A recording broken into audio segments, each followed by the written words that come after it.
Hello, well, my name is Laura Sigmund. I'm the principal here at Best Practices Consulting Services, and here joining me today is Dr. Joyce Suber and Mr. Caleb Brown. And we're going to talk today about financial acumen, and that's saying a whole lot. We're specifically going to look at some of the challenges, some of the opportunities to support the eradication of those challenges, and then some just really simple common sense things that entrepreneurs in our ecosystem should really consider when they think about funding and financing their business. So really quick background, Best Practices Consulting Services actually started in Genesee County. We started in Flushing, Michigan, right in about 2008, in the middle of what we called a almost recession, but not quite a recession. And since that time, we've had the opportunity to service the greater Flint community since about 2014, and we love doing this work. But what is that work? Well, we offer training solutions, and we also support them with their funding requests through relationships with micro lenders and traditional banks, sometimes other sources of funds as well. Uniquely to our process in the city of Flint, they actually have an economic development engine that allows us to work directly with the economic development department and support entrepreneurs in the Flint market with business planning, writing strategies. You get advisors like Dr. Joyce Suber. You get technical assistance with Mr. Caleb Brown, and we'll hear a little bit about their expertise as we talk about how we support the ecosystem. We are servicing about 40 to 50 clients a year through the CDBG money. And specifically, the greatest challenge is always funding. The greatest challenge is always funding. And funding is not a consideration if you don't have a financial deck or a financial process in place. I want to introduce Dr. Joyce Suber because she has a very different perspective. She has oversight because she's not specifically in the Flint market or just in the Flint market. Her practice has been around the state of Michigan. So Joyce, thank you so much for joining this conversation. I would love to hear just a little bit about your background in the ecosystem before we dive into some of my questions. Oh, okay. Well, my ecosystem actually started, interestingly enough, around 2008. Although I was a C-suite executive at a major insurance company, I wanted to be an entrepreneur. So I started my own consulting firm. And so I always make sure that we address the fact that failure may happen, but failure shouldn't stop you from moving forward. So I do tell the story about between 2008 and 2011, when I decided to actually walk away from my company, the things that I did right and the things that I did wrong. And the people that I actually have now tapped as I decide to not work for anyone anymore, but to create my own space, my own success rings, my own wins. I like to talk about wins. So during that time frame, I helped a couple of businesses to figure out what they wanted to do in this space before I moved into a nonprofit organization where I was the executive director at, and got the statewide experience of working with entrepreneurs that were in all industries and that were at all varied spaces of being an entrepreneur, from the ideation stage all the way. They were second stage. They had been in business for, some of them, 5 or more years. And in that capacity, there's always a difference. It's not a huge difference, but there's always a difference in what the funding needs are and the financial knowledge that they may or may not have. Excellent. So that's a bit about me. Thank you. Thank you. Mr. Brown, what about you? You work almost exclusively right here in the Flint market. Tell us about what your experience is. My experience here in the Flint market, I've met a lot of interesting businesses that some have been startups, some have actually been in business for a while. Some are actually undercover, you never know they exist, and some are very popular. So it really depends on the business owner, and the business is kind of an accentuation of the owner. Mhm, If you meet the business person, you're like, I see why you're doing this. mhm. They normally mesh very well. Uh-huh. So here in Flint, it's very small business, hands holding. We're walking people step by step, but a lot of people like to break out and run with the wind.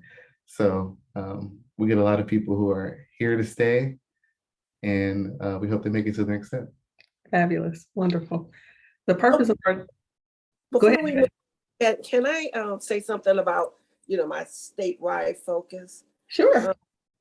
One of the things that I have learned, and I was sharing this with Ms. Sigmund the other day, is that sometimes we have preconceived notions about people, and those preconceived notions are a large part of where they may be geographically, right? Right. Telling her, since I've been working with her in the Flint market, I didn't realize that it was a hidden gem, that there are a wealth of entrepreneurial mindsets that, are just stellar, and Yeah. they are doing much more and in a greater way than even some of the ones that I have seen in major, huge metropolitan areas that have a lot of funding sources. Mhm. So what they've learned in Flint is how to survive, whether it was with Right. the crisis or their the fact that they want to step out there from ideation to startup, that they just wanted to move quickly. So I just want to say that never, what they used to say a long time ago, never determine what's inside of a book by its cover. You need That's to right. open. That's right. That's right. And it. As Caleb alluded earlier, some of them are hidden, some of them are exposed, some of them are gazelles ready to fly. They've been starving for support for a good long minute. But there is support. There's a lot of support, and sometimes they create their own internal networks, and so their ceiling or synergy is condensed to what they have intel wise within their group. We all know how to create our LLCs, and we do that. If we all know how to get our EINs, that we work collaboratively and we can do that. And now we think we're ready to do business. We think, we've done something to actually elevate the business. Not that that's a small accomplishment, it's great, but it's not the bee's knees, right? When it comes to actually scaling or growing the small business. But Flint is extremely communal. It's a very communal market. You can't find a small business that's not part of some other network or know someone else. It's just everybody is on a first name basis in the city of Flint for the most part. And I really do admire and enjoy working with those entrepreneurs who work in that way. Now, for our discussion today, I want to frame our questions around, you said something that's very powerful, Joyce, the entrepreneurial mindset. But I want you to hover for us as not the entrepreneur or the person who's trying to procure the relationship with a funder, but talk from a funder's standpoint. What was your experience around the state with some of the barriers or challenges entrepreneurs would run against when they would think about asking for money? Well, to be perfectly honest, I have to talk about them and us, them as people looking for, and then us that were available to provide the funding. One of the biggest barriers that entrepreneurs have was they wouldn't ask. Mm. You have to ask. We are not mind readers. We don't know what you need. And so you have to be willing to ask, and you have to be willing also to hear the word no. Because sometimes, as we've learned through some of our other spiritual stuff, no doesn't mean never, right? Right. No, just not right now. Mhm. So under some of the things that I saw as barriers were credit. Credit was a huge barrier. And some of that was, again, because the entrepreneur didn't realize the things that could affect their credit, right? Mhm. So hospital bills, health bills, going to the doctor and not paying your doctor bills, and they report you, Right. those big, when we were looking at credit reports, and we did soft pulls, which means Sure. it did your credit, Mhm. because that can adjust your credit by 10 to 15 points, which entrepreneurs also don't know Right. that just to pull that credit can lower their scores. We saw school loans. And so we spent a lot of times telling the entrepreneur how to get around those barriers. So with school loans, we would have to tell them, call up your school Fannie source, Mae or whoever, yeah. Mhm. Mhm. whoever it was that had your loan, call them up and see if they can defer it or Mhm. whatever. You Mhm. had to get a letter from them, which they send you email letters or That's whatever now. right, right. So you had to have that, because if you had outstanding school loans, and we all know school loans could be anywhere from, in real cases, $150,000, right? So that was a real hit on your credit report. The doctor bills were ones that were big, huge problems on there, and some late payments. And all of those are things that you can have moved off or be able to put on your credit report, the reason that they're there, right? Mhm. Mhm. So that was a barrier that we had, is that people didn't know how to address their credit reports. The second barrier we had still had to do with credit, is that people had to tell you that they had credit issues. So you're asking the questions, what am I going to see when I pull your credit report? And oftentimes we would hear nothing. Well, okay. So Mhm. um, credit was a big issue. Having a banking relationship. I Wow. have had, Can you elaborate? Can you elaborate on the banking relationship piece? yes, many entrepreneurs, and this was one of the things that I failed at when I started in 2008, um, commingling of funds, your personal funds, which most of the time is your household money, was commingled with your business money. And so something happens, right? You either don't have the money to pay all your household bills, especially if you're a startup company, right? Because your money is not coming in the way you expect Mhm. it to come in, or you can't pay your business bills, because you're going to have bills with your business, right? Even if Right. you're working at your home and stuff, you got to get supplies or whatever. So you are going to need to have money. And I still to this day see so many entrepreneurs who do not realize that they should have a business bank account. And so why? One is because it allows you to start establishing a relationship with a banker who can give you money at a lower interest rate than what's out here with many other people like myself. What the company I was working at, we charge you 8%. Mhm. The bank Mhm. charges you 4%. So you Mhm. want a banking relationship because you get, lower interest rates. Another thing that we saw with respect to borrowing money is that all of us, I want one person to raise their hand that have not gotten a letter recently from a lending club, or somebody saying, Somebody trying to give you some money. right, $5,000 in 24 hours. Yeah, right. And, and they were doing it, not realizing that sometimes the interest rate was 27%. So, and that hits your credit report. So as a funder, we're looking at, will you be able to pay us back? Because most of us out here in the lending sphere, we're not giving you free money. Right. There's a cost to the money that we give you. And our expectation is that we have to see if you're able to pay us back. So when you have poor credit, and now you got credit from 1,000 different folks, then that's an antenna and a barrier for us. I want to tell a story. I had an entrepreneur that came to us, and oh my God, the actual product that they were selling was going to be fabulous. And I was so excited about it. And we pulled his credit report. And again, there are funders out there that do not use credit. I want that's very clear. They do not use the credit report at all to determine if you're credit worthy. So we're not looking at your score or anything, but we are looking at how much debt you have for us to determine if you're going to have extra money to pay us back. This person had 55 trade lines on their credit report. What they did was they went to someone, and I don't know exactly who it was, but let's hypothetically say the lending club. Mhm. And what those entities do is, because they're trying to get you money, they're selling that information to other people who, Right. all of those people are hitting your credit reports.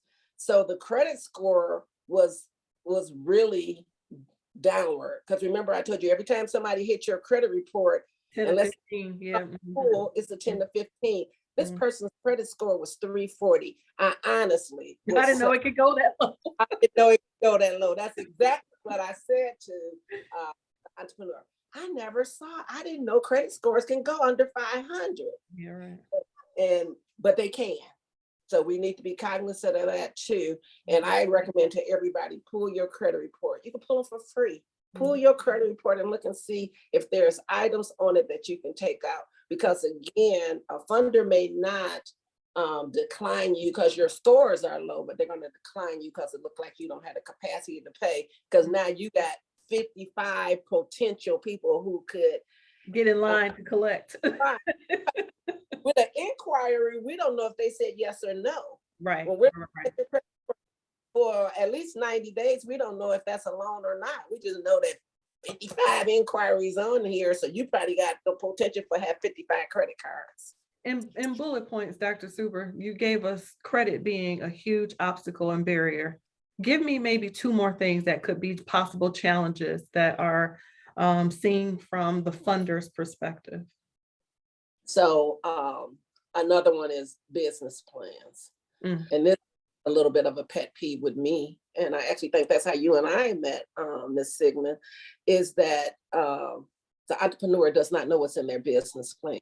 And so what that means is they haven't written it themselves. And so no real opinion on whether you pay somebody to do your business plan or you do it yourself. You still need to know what's in it, because that's where you developed the ability to be able to talk about your financial numbers, right? Because in the business plan, you should have a financial picture that talks about units, the cost of goods sold, what you believe your projections are going to be, who's your customers. You know, that's something big that we'll have. I see all the time on business plans, my customers are women between the age of 30 and 55.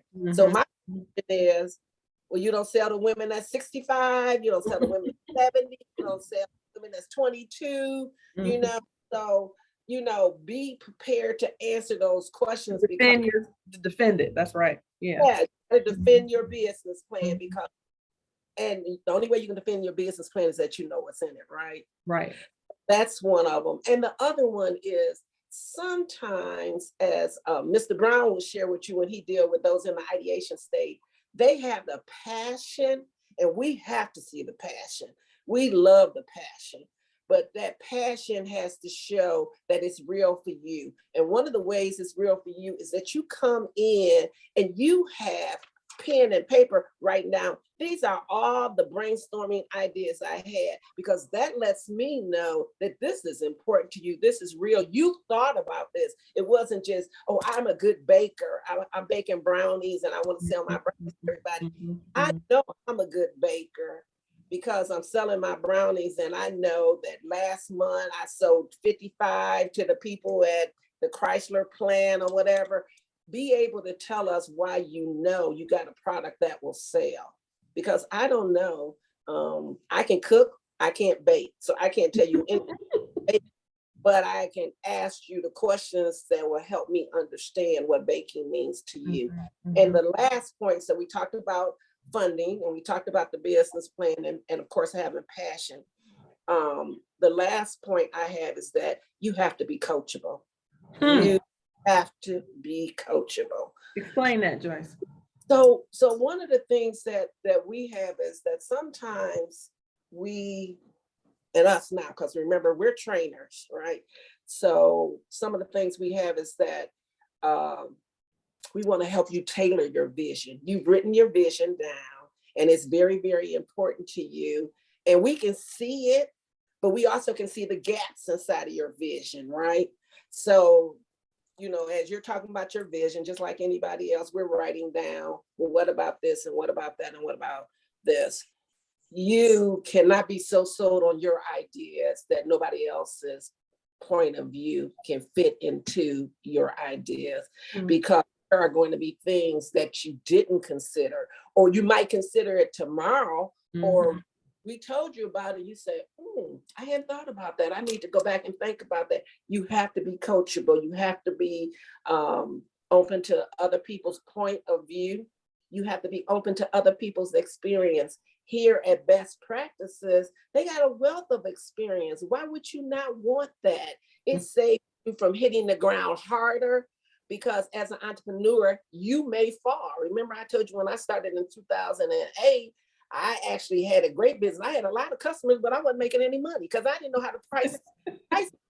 I didn't. And that's something with funding too. And something that as we look at your financial plan, we will look at, how do you price your products? Are you really making money, or are you giving it away? A lot of times we give away stuff that we should be giving away. Truly. So I'm going to then pivot, because I think you have set this up for a great conversation on the end that Caleb services. Caleb does a lot of the technical piece. He's the one that has to get in the weeds with people. When you sit down and you recognize, Caleb, that this entrepreneur is really leaning in on getting funds to grow or sustain or start the business, what are some of the first things you have to consider? I ask them, what do they really need?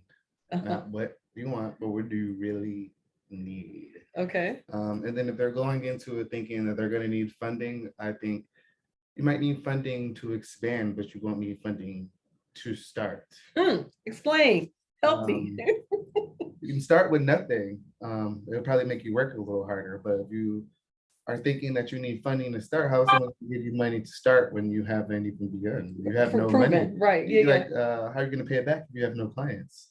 So first step is to figure out, who are your clients? What are you going to sell? How much can you charge? So once you have that, you get some money in the bank, in your business bank account. Maybe eventually in a few years you can ask for money, whether that be year 1, 2, or 3, but not on initially. inception. Sure. Yeah. So it's funny you should say that. I noticed that the Flint Small Business Initiative is really founded on businesses that are transactional already, right? You have to have already had a sale. You have already identified some of your customers before support is rendered, right? And that's because you want them to be further into the proof of concept? Yeah, we want them to have customers, and we know that their customers are going to be not, like just family members. We want there to be some kind of frequency. Yeah. Like people come to the grocery store every day because they need groceries. People don't go to the store every day to buy lotion if they already have lotion at home. So how many people actually need your lotion, or shopping for your lotion, or what sets your product different from their product that they're going to come and get it so frequently? So. When a person comes to the Flint Small Business Initiative and they've been selling their cookies or their shea butter, we see a lot of those.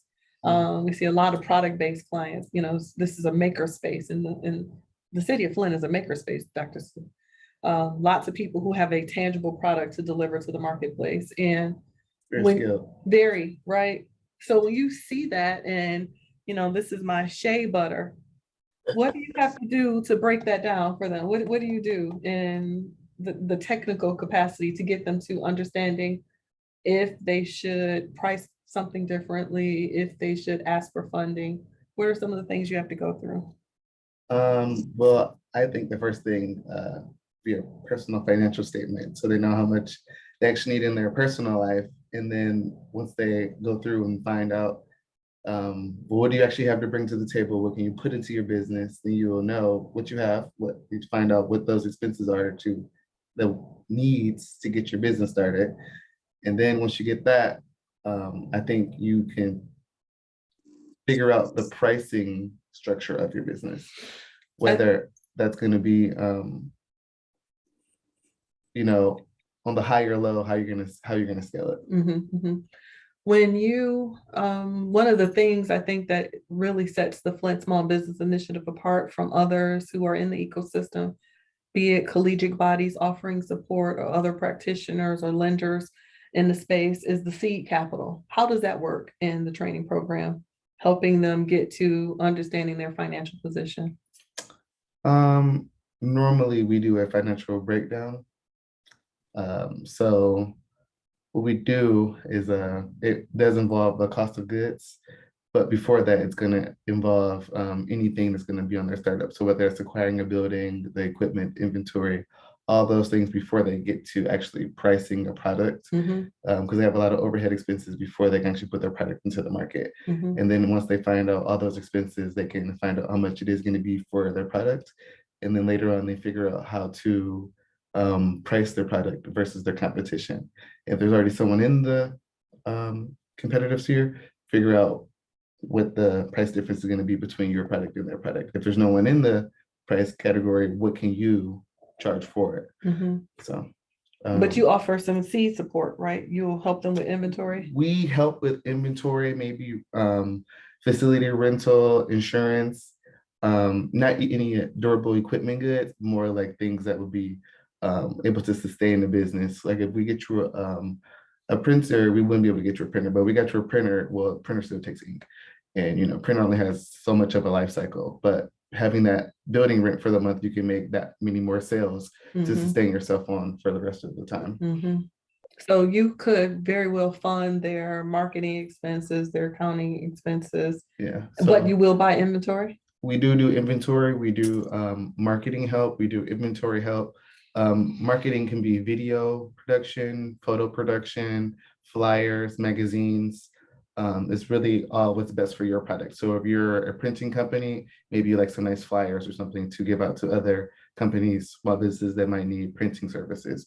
Or if you are a sporting company, maybe you have some kind of media, maybe virtual, because probably not in person handing it to people, but on some kind of social platform where people can see, whether it's a video or like a gift or something, people can see what kind of sporting activities you do, and maybe some pricing things if they're interested.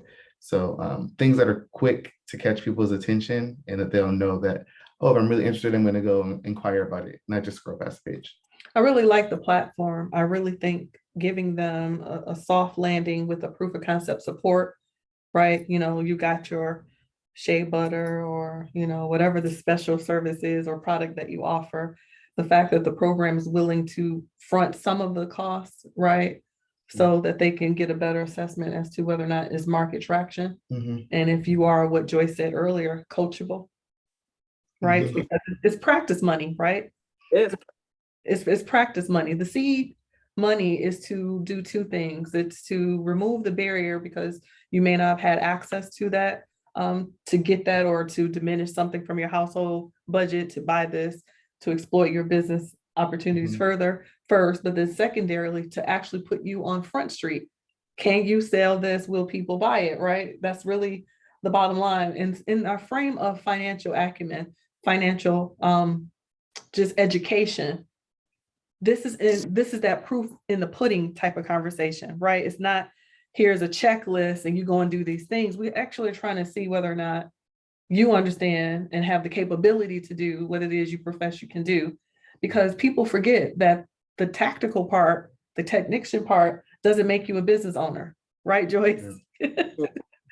It's learning the acumen of being a business owner, right? Mhm. It is all the other foundational things that are absolutely necessary. Um, why do you think they need to understand their cost of goods? Um, so say for example, I had someone selling a product, but I asked them, so how much do you make off each product? And they say, I don't know. So if you have no idea how much you make off each product, you have no idea how much money you're making at all. Right. So how are you paying rent? How are you paying yourself? How are you buying stuff? What do you have in petty cash? What's your cash flow? Like, do you have change in the drawer over there to make change for the people that are coming in the door? I have no idea. You have no idea because you don't know how much it costs for you. So if you're selling, let's say yogurt parfaits, well, are you buying the yogurt in bulk? Are you buying it per jar? Like, how's it come? You're gonna have to break that down by unit price. So we need to take every item that you're using to make that one product and break it down by unit price. So if it's fruit involved, okay, so this big bag of fruit, if you're using this section of it, how much is that one section of fruit? How much is the yogurt? How much is the container you're putting it in? And they're gonna be like, okay, well, we have to store it. We're gonna have to pay some storage costs. We're gonna pay some cooling costs, depending on how long the shelf life is. And then there's other things that go into, that, like how long is it going to sit on the shelf versus there's other things. Is it going to be multiple yogurts? What if that one sells when this one doesn't sell? How many can you sell for this one to make a break even into that one? That's a lot of detail. Oh my God. So there's a lot of stuff that goes into just, making, you have to make the sales, but you also know how much you're making from each sale. You have to know how much each sale is actually bringing you back. You have employees, you need to know how much you need to bring in per employee to cover all your costs.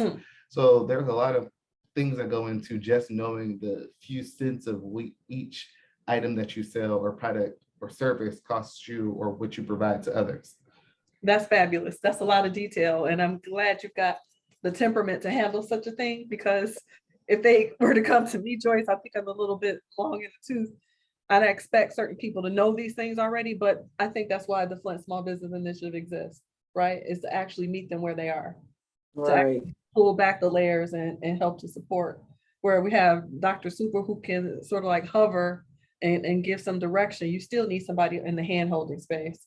And I think that's super great. And in a collaborative spot, right? Where you've got Dr. Super as a consultant, and then you've got Caleb as a technician helping you dig through the process. I think Flint is in really good hands when we think collectively how we all work together. I like to design work plans. I want to see and understand the entrepreneur's mission and their journey, and then see if we can't push them off the ledge a little bit to see if they either fly or they die, because it's acceptable to fail. It's not acceptable to assume. It's far much more beneficial to me as a small business owner to know whether or not that's a good idea or not a good idea. And you can learn that sooner if you've got the right level of engagement and help. From a financial position, I think some entrepreneurs will do some things like what Joyce said earlier. She mentioned she worked in a space where loans were offered at 8%. 8% may eat all your margin. You may have no profit left. So that may not be a really good candidate as a loan, partner, right, Joyce? Yeah, and that was one of the things when we were going around, because the funders, do create opportunities for you to meet all of them. They have meeting sessions and things like that. And it gives you the opportunity to hear. But I think it's important what Caleb said about knowing what the unit prices are, because that's called the litmus test.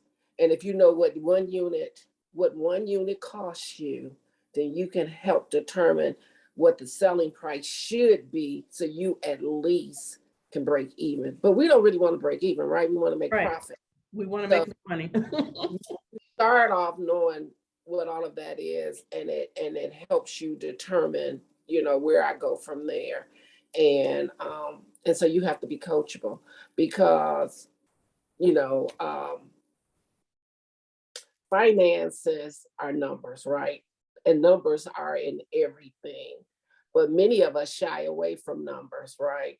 So I think the opportunity to work one-on-one allows you to start alleviating the fear of numbers, the fear of not knowing everything that it comes with being an entrepreneur, the fear of failing and not knowing if I can get back up and do it again, because you can get back up and do it again. And then the fear of helping you build those relationships. Ms. Sigmund and I talk all the time about the importance of having relationships. That's how you foot in the door at Myers. That's how you get your foot in the door at Walmart's. That's how you even get anybody to sit down and have a conversation with you about your marketing package. We were talking about the shea butter, and I think you held up a shea butter. And that's one of the things too, if you're working with somebody that can intimately help you, like Mr. Brown, then he can look at your packaging and say, that's missing. There's something missing out there, or, it's not really a sweet spot for me. Let's talk about isn't a sweet spot for us. And so when you are an entrepreneur, I have to tell you this, and I had to learn this because, I got some ego issues. All of us do, right? Walking around here, with a doctorate degree and stuff like that. And I have to be coachable too, right? Because I haven't done all of this. I haven't been in this space. And I told you my biggest failure was I didn't know what I was worth. Sometimes you think you're worth more than you really are worth, right? Or you're doing less. So what I like about working with best practices is that you learn a lot of the things that funders are going to ask you for that you didn't know. When you said personal financial statement, do you know how many people have asked me, what is that? And thinking that everybody is where I am and they're not. I said, oh, you fill out one of them when you buy a house. Well, what if you ain't never bought a house? You never bought, you don't know what a personal financial statement is. But I'm sitting here saying, well, you got to fill one out if you buy a house. Right. So you can really ask them what their monthly budget is on expenses. They can't tell you that. But I think it's good because when you go to get a loan from a funder, even a bank, you have to fill out a personal financial statement. Right. You have to know what your monthly bill, what your mortgage is, or your rent is, and your utilities are, and your car payments, and school, and how much money you spending for groceries, and most people don't realize all of that is very important to people that get ready to loan you their money, because as I said before, the money isn't a gift. Unless you can get a grant, the money is not a gift. We want our money. And so things on the statement along with the credit report. Right. So one of the things that I always tell people, which the segment alluded to, all money not good money. All money is not good money. And if the money is going to put you in a situation where you are worse afterwards than before, then that's not good money. And that's why having a business plan, a financials, which is your cash flow, your income statement, your balance sheet, learning not necessarily how to prepare them, but what's in them will help determine, am I with the right funder? Am I getting the best money that's out here for me? Right. And so that's critical. I thank you for that. I think that's just poignant. We needed that particular illustration to come forward because not all money is good money, right? 8% makes sense if you can understand how to use different sources of capital. And, just as we start to wrap up, I think understanding how to utilize different sources of funding or capital in a small business is not something you just learn through osmosis. You need someone who's sort of maybe been ahead of where you're going. There's a reason that I use credit cards on a regular basis because I recognize that I've got a strong enough balance sheet to support paying and servicing that debt every month. So I don't need to take out a loan if I'm cash rich. And I don't mean rich like I got a lot of money, but I have enough money to service my debt. So I can use quick turnaround, even if it had a higher interest rate, because I'm able to not pay the interest rate. I pay it within that service period that does not allow interest to occur. And so in our training programs, we attempt to train and teach, educate our entrepreneurs on using different sources of capital. That's credit cards. We think about lines of credit. Lines of credit are really great for small businesses that move in project space. If you can get a line of credit because you're more a professional service business, you might be a construction business, you might be a janitorial business and you're onboarding new people and need to acquire new equipment, that line of credit is super great because it has a opportunity to give it back, pull it again, give it back, pull it again, right? So you use the line of credit based on the ebbs and flows of your business. Sometimes you need to just flat out have a loan where they dump all that money on you all at once. And you realize you're going to pay for it, in fixed amounts over a period of time, whatever that term loan is, if it's 5 years, 7 years, whatever that may look like. So now you really need to be overly concerned about interest rates and the relationship and how things actually flow. And a lot of people will go and get loans before what Caleb said, they're even transactional. Well, right. It's really not always the case because most people can't get a loan because you can't show the debt service unless, of course, you're the personal guarantor. Right? If you're the guarantor, they're looking at how your household money moves. And what you're not doing is allowing yourself to separate one space from the other space. Right. Right. So you're making some assumptions that your household will bleed a little bit for the privilege of starting and moving the business. There are times when that's necessary. We've met in our training programs people who've taken loans against their retirement plans. We've met people who've taken or pulled money out of their 401k. We find people who are doing a lot of different things, cashing in insurance policies. Or allowing you to put a lien on their house and or car. Right, So- right. So it is important when we talk about financial acumen that you understand and be willing, like Dr. Super said before, be coachable, be coachable. What we offer in the Flint Small Business Initiative as a training initiative, we want to see you be foundationally strong. Foundation allows you a pivot, an opportunity to grow and springboard into other spaces. And what's super significant about the Flint Small Business Initiative is from cohort 1 to the now one that we're starting in mid-February, you're with us for as long as you want to be with us. And you always have access to a business advisor, access to Mr. Brown, Dr. Suber, as long as she's willing to contractually support us in the space. There is no reason for a small business owner to go it alone. In the city of Flint, there are resources and funds available. If you are an existing business, I call those the bin ups. If you are a bin up, there are opportunities for you to also get support. You don't have to be an ideator or early stage entrepreneur or small business.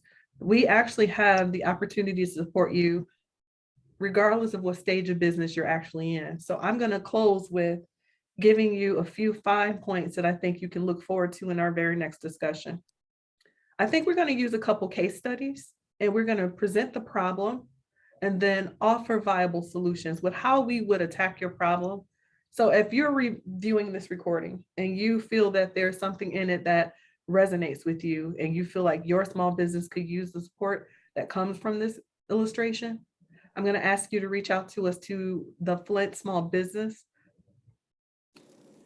Initiative on Facebook, the Flint Small Business Initiative on Facebook, or you can reach us on the website at ball, that's like ball, P like Paul, C like cat, S like Sam, bpcs.biz, bpcs.biz. Send us an inquiry and we can get you routed to the right office. We do have multiple offices, but this specifically is for our Flint support. Reach out to us and we'll coordinate that with whoever's here in your office to actually support them with that. We're onboarding our small business cohort number 8 right now. We've got a few spots left. We really like to have a breadth of different entrepreneurs, and we'll accept anyone if you're transactional, you have a Flint-based business, and you're willing to commit to being coachable, have clarity of your actual business model, and you fit or gel well with what we actually offer in our training program. If we think that you're beyond what we have in the training program, we may just offer you some consulting services, and that's acceptable too, because we are funded to do that. So without further ado, I want to say thank you, Dr. Joy Suber, for helping to facilitate the conversation around financial education and financial acumen. I want to say thank you, Mr. Brown, for also contributing your piece. He is the person that you go to on a regular basis to get access to any of the resources or opportunities that we have at the Flint Small Business Initiative. And until next time, I'm Laura Sigmund with Dr. Joy Suber, our program manager, Mr. Caleb Brown. I thank you for listening. Have a wonderful day.